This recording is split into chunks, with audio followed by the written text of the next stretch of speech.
আসসালামু আলাইকুম ওয়া রাহমাতুল্লাহ। দুরূদ ফার্সি শব্দ, এর অর্থ শুভকামনা বা কল্যাণ প্রার্থনা। ধর্মের পরিভাষায় দুরূদ বলতে বোঝায় আসসালাতু আলান নবী, অর্থাৎ নবীজি সাল্লাল্লাহু আলাইহি ওয়াসাল্লামের জন্য শুভকামনা। হযরত মুহাম্মদ সাল্লাল্লাহু আলাইহি ওয়াসাল্লামের নাম উচ্চারণের সময় সর্বদা সাল্লাল্লাহু আলাইহি ওয়াসাল্লাম অর্থ আল্লাহর শান্তি বর্ষিত হোক তার উপর বলা হয়। এটি একটি দুরূদ। আল্লাহর কাছে ইবাদত বন্দেগী গ্রহণযোগ্য করতে পরম ভক্তি ও ভালোবাসা ভরা অন্তরে নিবিষ্টভাবে নবী করিম সাল্লাল্লাহু আলাইহি ওয়াসাল্লামের প্রতি বেশি বেশি দুরূদ পাঠ করা একটি নেক আমল। দোয়া কবুলের জন্য মহানবী সাল্লাল্লাহু আলাইহি ওয়াসাল্লামের উপর দুরূদ পাঠ করা অত্যন্ত জরুরি।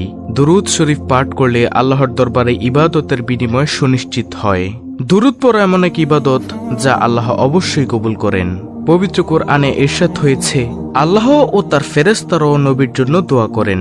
হে বিশ্বাসীগণ, তোমরাও নবীর জন্য দোয়া করো ও পূর্ণ শান্তি কামনা করো। সূরা আহজাব আয়াত নম্বর 56। হযরত কাব ইবনে ওজারা রাদিয়াল্লাহু তাআলা আনহু বলেছেন, একদিন আমরা রাসূলুল্লাহ সাল্লাল্লাহু আলাইহি ওয়াসাল্লামকে জিজ্ঞাসা করলাম, হে আল্লাহর রাসূল, আপনার উপর আমরা কিভাবে দুরূদ পড়ব? তিনি বললেন, বলো, আল্লাহুম্মা সাল্লি আলা মুহাম্মাদি ওয়া আলা আলি মুহাম্মাদ কামা সাল্লাইতা আলা ইব্রাহিম ওয়া আলা আলি ইব্রাহিম ইন্নাকা হামিদুম মাজিদ। আল্লাহুম্মা বারিক আলা মুহাম্মাদি ওয়া আলা আলি মুহাম্মাদ কামা বারাকতা আলা ইব্রাহিমা ওয়া আলা আলি ইব্রাহিম ইন্নাকা হামিদুম মাজিদ। অর্থাৎ, হে আল্লাহ, তুমি মুহাম্মদ সাল্লাল্লাহু আলাইহি ওয়াসাল্লাম এবং তার বংশধরদের উপর এই রূপ রহমত নাজিল করো যেমনটি করেছিলে ইব্রাহিম আলাইহিস সালাম ও তার বংশধরের উপর। নিশ্চয়ই তুমি প্রশংসনীয় ও সম্মানীয়। হে আল্লাহ, তুমি মুহাম্মদ সাল্লাল্লাহু আলাইহি ওয়াসাল্লাম এবং তার বংশধরদের উপর বরকত নাজিল করো যেমন বরকত নাজিল করেছিলে ইব্রাহিম আলাইহিস সালাম ও তার বংশধরদের উপর। নিশ্চয়ই তুমি প্রশংসনীয় ও সম্মানীয়। হাদিসটি রয়েছে বুখারী শরীফে, মুসলিম শরীফে, মিশকাত শরীফে। তো প্রিয় দর্শক, এখন আমরা যাব মূল আলোচনায়, অর্থাৎ একবার দুরূদ পড়লে কি হয়, 5 বার দুরূদ পড়লে কি হয়, 7 বার দুরূদ পড়লে কি হয়। দুরূদ শরীফ পড়ার ফজিলত। দর্শক, দুরূদ শরীফ পড়ার ফজিলত অপরিসীম। একদিন এক লোক রাসূলুল্লাহ সাল্লাল্লাহু আলাইহি ওয়াসাল্লামের সামনে নামাজ পড়ে দোয়া করলেন, হে আল্লাহ, তুমি আমার গুনাহ মাফ করো এবং আমার উপর রহম করো। তখন রাসূলুল্লাহ সাল্লাল্লাহু আলাইহি ওয়াসাল্লাম তাকে বললেন, ওহে মুসল্লি, তুমি খুব তাড়াহুড়া করছো। শোনো, যখন তুমি নামাজ পড়বে তখন প্রথমে আল্লাহর যথাযোগ্য প্রশংসা করবে, তারপর আমার উপর দুরূদ পাঠ করবে এবং সবশেষে নিজের জন্য দোয়া করবে। হাদিসটি রয়েছে তিরমিজি শরীফে, আবু দাউদ শরীফে, নাসাই শরীফে, মিশকাত শরীফে। ভক্তির সঙ্গে দুরূদ শরীফ পাঠ করলে বান্দার গুনাহ মাফ করা হয়। দুরূদ পাঠের অশেষ সওয়াব সম্পর্কে রাসূলুল্লাহ সাল্লাল্লাহু আলাইহি ওয়াসাল্লাম বলেছেন, যে ব্যক্তি আমার উপর মাত্র একবার দুরূদ পাঠ করে আল্লাহ তাআলা তার উপর 10 বার রহমত নাজিল করেন এবং কমপক্ষে তার 10টি গুনাহ মাফ করেন, তার আমলনামায় 10টি সওয়াব লিপিবদ্ধ করেন এবং আল্লাহর দরবারে তার মর্যাদা 10 গুণ বৃদ্ধি করে দেওয়া হয়। নাসাই শরীফের হাদিস। দর্শক, দুরূদ শরীফের ফজিলত সম্পর্কিত কয়েকখান হাদিস নিম্নে পেশ করা হলো। হাদিসগুলো আপনি শুনলেই বুঝতে পারবেন দুরূদ শরীফের ফজিলত কি কি। সর্বপ্রথম হাদিস, হযরত আবু হুরায়রা রাদিয়াল্লাহু তাআলা আনহু থেকে বর্ণিত, তিনি বলেন, রাসূলুল্লাহ সাল্লাল্লাহু আলাইহি ওয়াসাল্লাম ইরশাদ করেন, যে ব্যক্তি আমার উপর একবার দুরূদ পাঠ করবে আল্লাহ পাক তার উপর 10টি রহমত নাজিল করবেন। এই হাদিসটি রয়েছে মুসলিম শরীফে, আবু দাউদ শরীফে। দ্বিতীয় নম্বর হাদিস, হযরত ইবনে মাসউদ রাদিয়াল্লাহু তাআলা আনহু থেকে বর্ণিত, তিনি বলেন, রাসূলুল্লাহ সাল্লাল্লাহু আলাইহি ওয়াসাল্লাম ইরশাদ করেন, নিশ্চয় কিয়ামতের দিন ওই ব্যক্তি আমার সবচেয়ে নিকটবর্তী হবে যে ব্যক্তি আমার উপর সর্বাধিক দুরূদ শরীফ পাঠ করবে।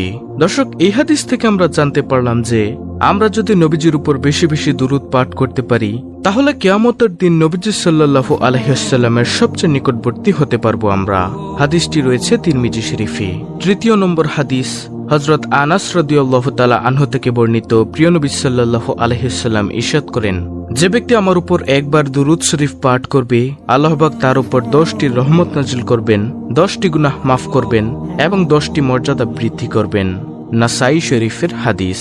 4 নম্বর হাদিসটি হলো হযরত আম্মার ইবনে ইয়াসির রাদিয়াল্লাহু তাআলা আনহু থেকে বর্ণিত, তিনি বলেন, রাসূল সাল্লাল্লাহু আলাইহি ওয়াসাল্লাম ইরশাদ করেন, নিশ্চয়ই আল্লাহ পাক আমার রওজা শরীফে একজন ফেরেশতা মোতায়েন করে রেখেছেন যাকে সমস্ত বিশ্ববাসীর কথা শোনার শক্তি দান করেছেন। সুতরাং কিয়ামত পর্যন্ত যে কোনো ব্যক্তি আমার উপর দুরূদ শরীফ পাঠ করবে সে ফেরেশতা তার ও তার পিতার নাম উল্লেখ করে এভাবে আমার নিকট দুরূদ শরীফ পেশ করবে যে, অমুক ব্যক্তির পুত্র অমুক আপনার খেদমতে দুরূদ শরীফ প্রেরণ করেছেন। অর্থাৎ আমরা বুঝতে পারি নবীজি কিভাবে আমাদের দুরূদ শুনতে পান। আল্লাহ তাআলা নবীজির রওজা মুবারকে এমন একজন ফেরেশতা মোতায়েন করে রেখেছেন যে আমরা যদি কেউ তার উপর দুরূদ পাঠ করি তখন সে ফেরেশতা আমাদের এবং আমাদের পিতার নাম উল্লেখ করে এভাবে নবীজির নিকট দুরূদ পেশ করবে যে, অমুক ব্যক্তির পুত্র অমুক আপনার খেদমতে দুরূদ শরীফ প্রেরণ করেছেন। সুবহানাল্লাহ।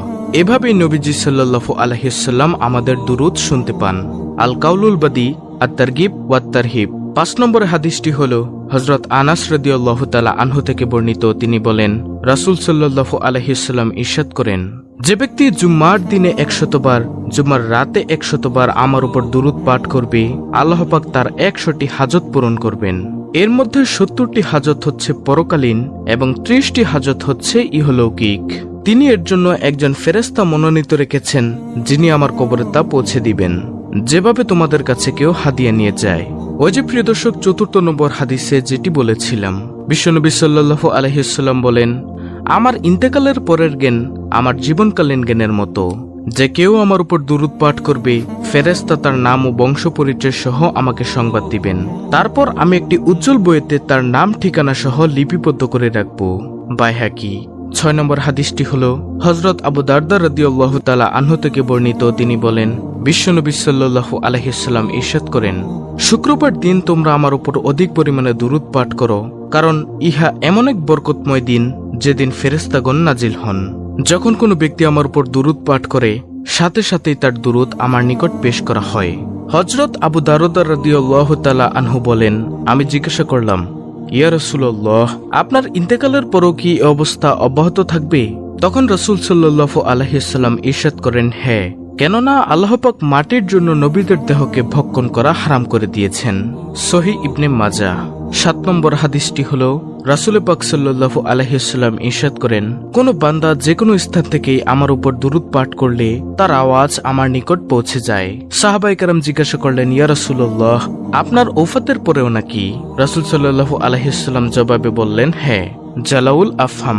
8 নম্বর হাদিসটি হল হযরত আব্দুল্লাহ বিন বুসর রাদিয়াল্লাহু তাআলা আনহু থেকে বর্ণিত। তিনি বলেন, নবীজি সাল্লাল্লাহু আলাইহি ওয়াসাল্লাম ইরশাদ করেন, যতক্ষণ পর্যন্ত আল্লাহ তাআলার হামদ এবং রাসূলুল্লাহ সাল্লাল্লাহু আলাইহি ওয়াসাল্লামের উপর দুরূদ শরীফ পাঠ করা হয় না, ততক্ষণ পর্যন্ত সকল প্রকার দোয়াই আল্লাহর দরবারে পৌঁছে না, বরং ঝুলন্ত থাকে।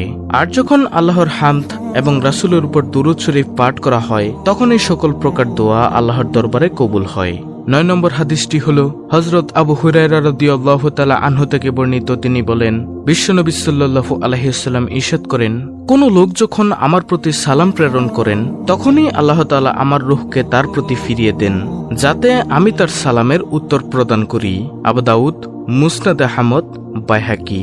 তারপরে সর্বশেষ 10 নম্বর হাদিসটি হল, এখান হাদিসে আছে, নবী করিম সাল্লাল্লাহু আলাইহি ওয়াসাল্লামকে প্রশ্ন করা হলো, হে নবী, যারা অনুপস্থিত এবং যারা আপনার পরে পৃথিবীতে আসবে তাদের পঠিত দুরূদ আপনার কাছে কিভাবে পৌঁছাবে? নবীজি সাল্লাল্লাহু আলাইহি ওয়াসাল্লাম জবাবে বললেন, যারা আমার আশিক তাদের দুরূদ আমি নিজ কানে সরাসরি শুনি এবং তাদেরকে চিনি, আর অন্যান্যদের দুরূদ আমার নিকট ফেরেশতাদের মাধ্যমে পেশ করা হয়। দালাইলুল খায়রাত। দর্শক, আশা করি বুঝতে পেরেছেন দুরূদ শরীফের ফজিলত। অত্যন্ত গুরুত্বপূর্ণ একটি ভিডিওটি ভালো লাগলে অবশ্যই চ্যানেলটিকে সাবস্ক্রাইব করে বেল বাটন অল বাজিয়ে দিবেন।